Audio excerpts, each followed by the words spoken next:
तो दोस्तों एक बहुत ही बुरी खबर के साथ आज आपका दिन खराब करने जा रहा हूं मैं। आप इस वीडियो को एकदम अंत तक जरूर देखिएगा क्योंकि आज हम लोग एक बार फिर से बांग्लादेश के कॉन्टेक्स्ट में बात करने जा रहे हैं। देखिए, एक तरफ बांग्लादेश को लेकर कई सारी खबरों को लेकर हम लोगों ने डिस्कस किया, जहां पर बांग्लादेश डायरेक्टली भारत को प्रोवोक करने के लिए अपनी सेना तक अंदर घुसेड़ चुका है।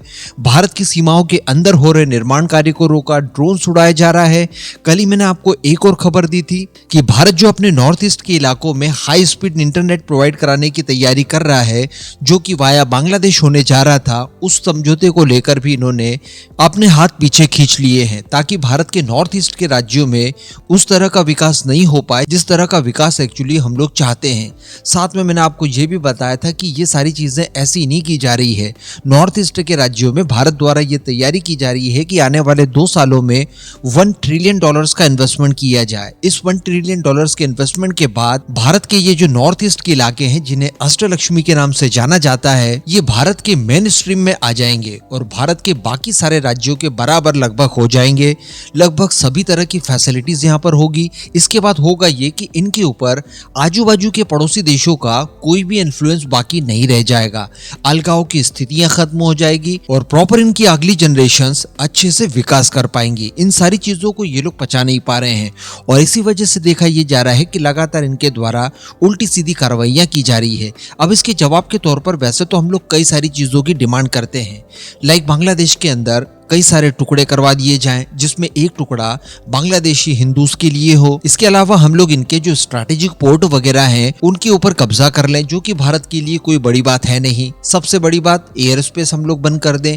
अगर ऐसा होता है तो बांग्लादेश के ऊपर इतना प्रेशर बिल्डअप हो जाएगा कि वो इस तरह की सभी गतिविधियों को बंद कर दे।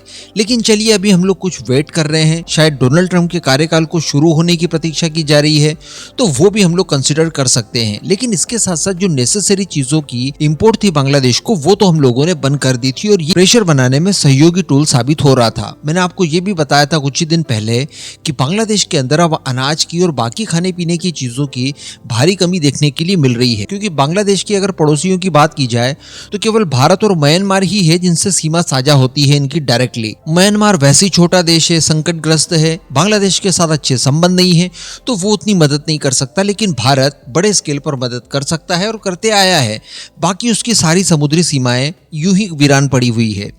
तो भारत अगर किसी तरह का इंपोर्ट बंद कर देता है तो लिटरली इनको दिक्कत हो जाएगी और इसका खामियाजा इन्हें भुगतना भी पड़ा। मैंने आपको बताया था कि ये लोग तस्करी के माध्यम से भारत से अनाज खरीद रहे हैं और उसके बदले सोना देने के लिए तैयार हैं। इसी के साथ साथ मैंने आपको बताया था कि सब्जियों और फलों को लेकर भी इनके यहाँ भारी क्राइसिस जनरेट हो चुका है। प्याज की बात की जाए तो प्याज की कीमतें इनके यहाँ आसमान छू रही है, क्योंकि ये सारी चीजें जो नेसेसरी थी इनके इंपोर्ट्स रोक दिए गए थे। लेकिन ढाका ट्रिब्यून की नई रिपोर्ट जो निकल कर आई है उसने चौंका दिया है, क्योंकि बताया ये जा रहा है कि भारत द्वारा इन्हें एक ही दिन में 1171 टन प्याज का एक्सपोर्ट किया गया। और आपको जानकर आश्चर्य होगा और बड़ा दुख होगा कि इस भारी भरकम एक्सपोर्ट की वजह से एक ही दिन के अंदर इनके यहाँ प्याज की जो कीमतें थी उसमें 5 से लेकर 10% तक की कटौती देखने के लिए मिली है। टका एक्चुअली वहां की करेंसी की यूनिट है, आप जानते होंगे। और ढाका ट्रिब्यून की तरफ से ये रिपोर्ट ऐसे ही नहीं छाप दी गई है।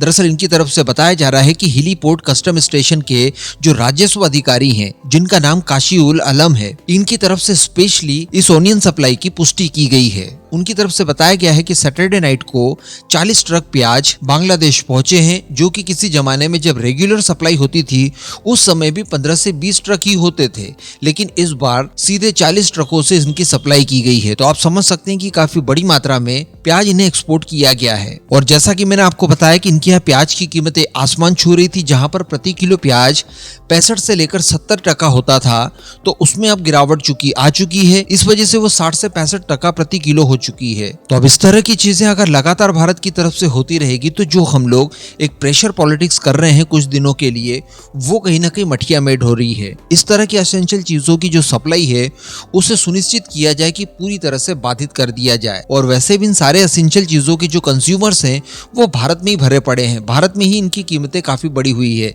तो बजाय एक्सपोर्ट करने के आप भारतीय मार्केट में ही अगर ये माल उतार देते हैं तो हमें भी कीमतों में राहत मिलेगी। ये गलत स्टेप माना जाएगा और इस तरह की चीजों से लगातार भारत को बचना चाहिए। जितना हो सके उतना प्रेशर इस समय इनके ऊपर बिल्ड करने की आवश्यकता है। बाकी इस पूरे मुद्दे पर दोस्तों आपका क्या मानना है, नीचे कमेंट करके जरूर बताइएगा।